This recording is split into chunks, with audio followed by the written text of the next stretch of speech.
রাধে রাধে, জয় শ্রীকৃষ্ণ। যখন কৃষ্ণ জন্ম নিলেন দৈবকী উদরে, মথুরাতে দেবগণ পুষ্প বৃষ্টি করে।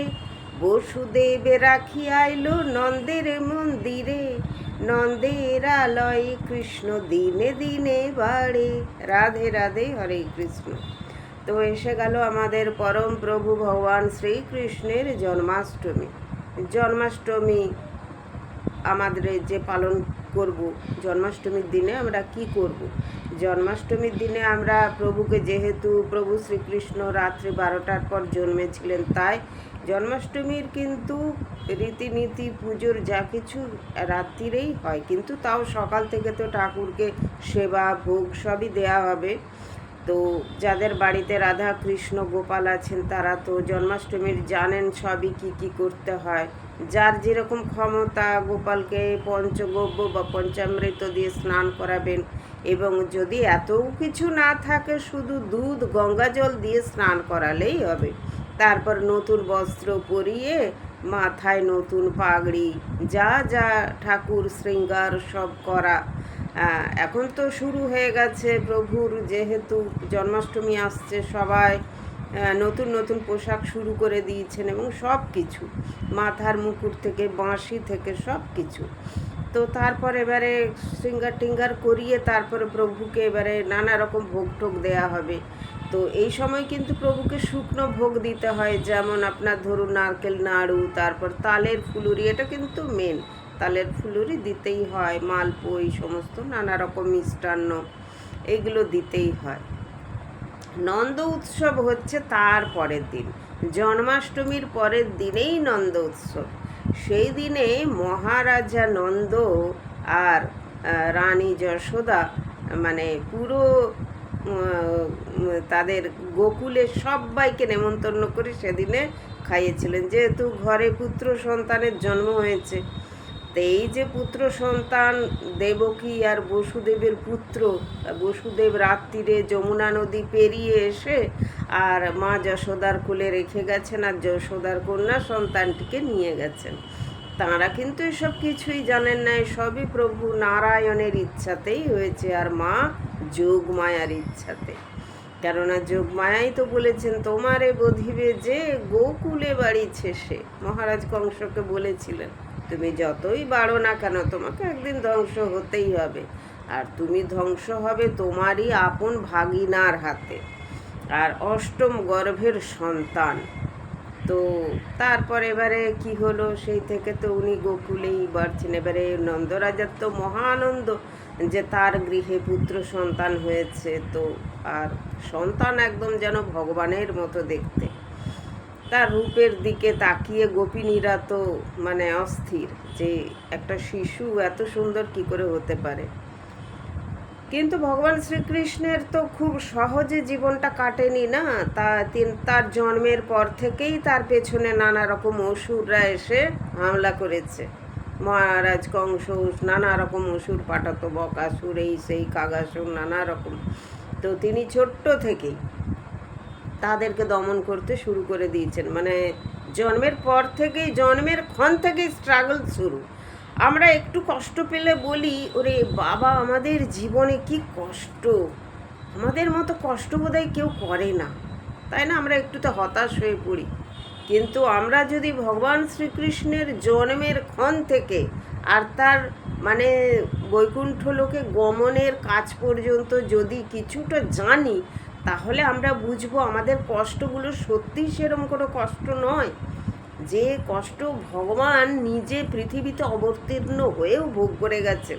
আসল কথা, তিনি মানুষকে শিক্ষা দিয়ে গেছেন যে কষ্ট পেয়ে ভেঙে পড়ো না, কষ্টটাকে তুমি সহ্য করে নাও, সুখ তো তোমার হবেই, তারপর আবার সুখের পর দুঃখ আসবে, প্রেম হবে, ভালোবাসা হবে, আবার ভেঙেও যাবে, আবার নতুন করে গড়বে, কিন্তু তোমাকে এইভাবেই চলতে হবে। যতক্ষণ তোমার দেহে জীবন আছে তোমাকে চালিয়ে যেতে হবে।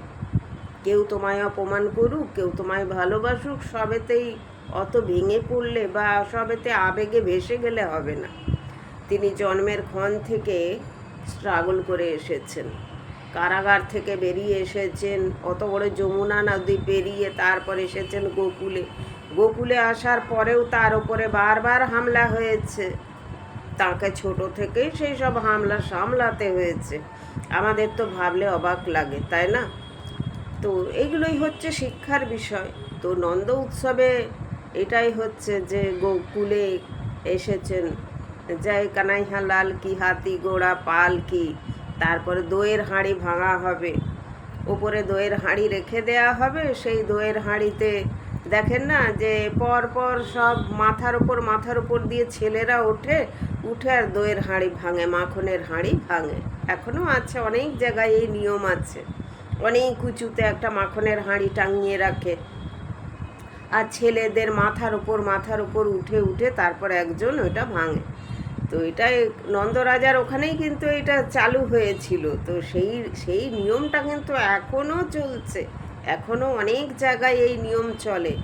হ্যাঁ, হাতি ঘোড়া পাল কি, জয় কানাইয়া লাল কি, এইটা বলবে আর ওইটা ভাঙবে, ওই মাখনের ভাণ্ডটা ভাঙবে, যেটা ভগবান শ্রীকৃষ্ণ করতেন গোপিনীদের বাড়িতে।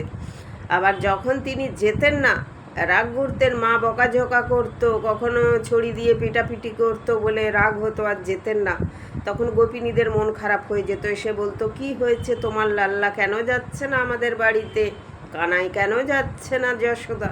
তখন যশোদা বলছে, তোমরাই তো বারণ করেছো, তোমাদের বাড়িতে গেলে অনিষ্ট করে আমার গোপাল, তাই আমি যেতে দিই না। না না না, তুমি একরকম বারণ করো না যশোদা।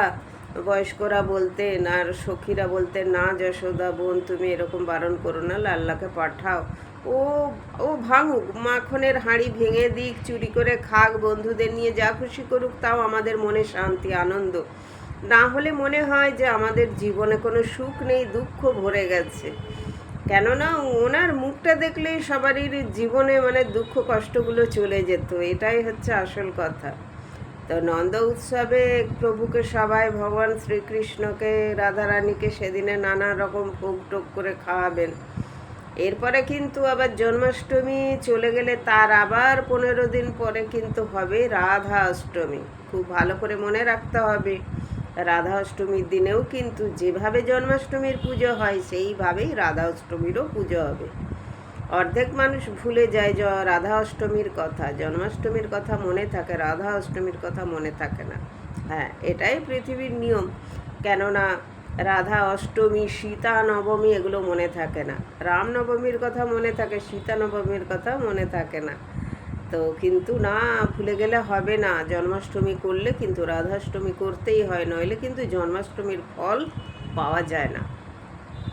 তো সেই ক্ষেত্রে এই কিছু কিছু জিনিস মনে রাখা অবশ্য দরকার, আর সেইভাবেই চলা দরকার। কিছু করতে হবে না, যার যেরম ক্ষমতা সে সেরম করবে, আর মন প্রাণ দিয়ে ভগবানকে ভজনা করে যেতে হবে। হরে কৃষ্ণ কৃষ্ণ কৃষ্ণ হরে হরে, হরে রাম রাম রাম হরে হরে।